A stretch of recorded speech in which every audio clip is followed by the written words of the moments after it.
These books are from No Other Book Like This, which is a really awesome little used bookstore in Mystic, Connecticut. It's got a great selection for its size, and the lady's got a really cute dog who's there too, so worth checking out. First up, I got Quicksilver by Neal Stephenson, and this is an author who has a reputation for writing these very intricate, complex stories involving elements of sci-fi and fantasy and lots of philosophy and that get pretty deep. And this one is set in the Baroque era of Europe, which is like 17th, 18th centuries. And so it's apparently got swashbuckling and adventure. And it seemed like a good way to start with this author. And it's the first book of a trilogy too, the Baroque cycle. So if I like that, there's plenty of room to move on.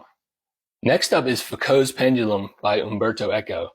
And this is a really pretty kind of huge edition of this pretty epic sounding story that's about these guys, these kind of polymath Italian dudes who invent a conspiracy only to find this conspiracy becomes a lot more real than they had intended.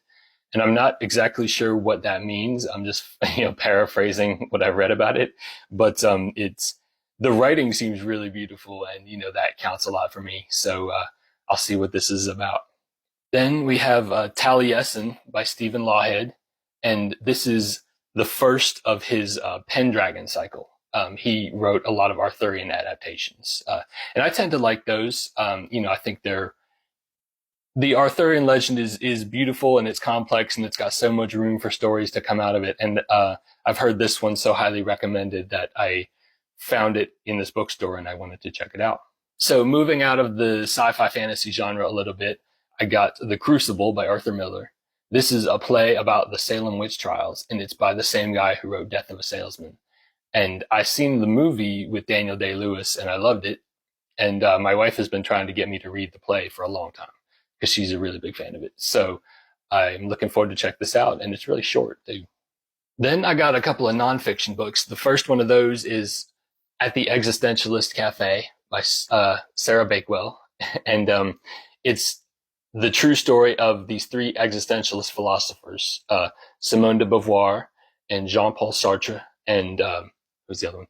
Raymond Aron, and basically how they became friends and they met at this cafe, and it's about their lives and their relationships and their philosophy, and it seems really cool. And I don't know too much about existentialism, so this should be educational. Then we have Lawrence in Arabia by Scott Anderson. Had to check the author again. And it's about basically the true life story of Lawrence of Arabia, who was a army officer who got involved in some revolts happening in the Middle East around World War I, and he ended up leading them and having a huge effect on the politics of the region, for better or worse. So I've been really curious about this guy, T.E. Lawrence, for a long time. And so this should be a good opportunity to learn about him and about that region in general, because, I don't know that much about it. And then the last book is Moby Dick by Herman Melville.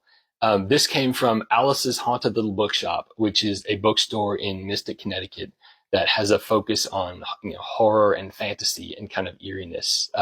When you go in there, the lights are down low and it's really atmospheric, and they've got some H.P. Lovecraft, given that that's the region that this is in, and really all kinds of stuff. And I thought this was a really beautiful edition of this.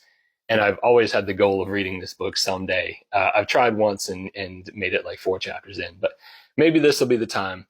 I love the illustrations, that ship with the whale and then the whale's big eye on the back. So yeah, that was a good thing to find and a good store to visit if you're in that area.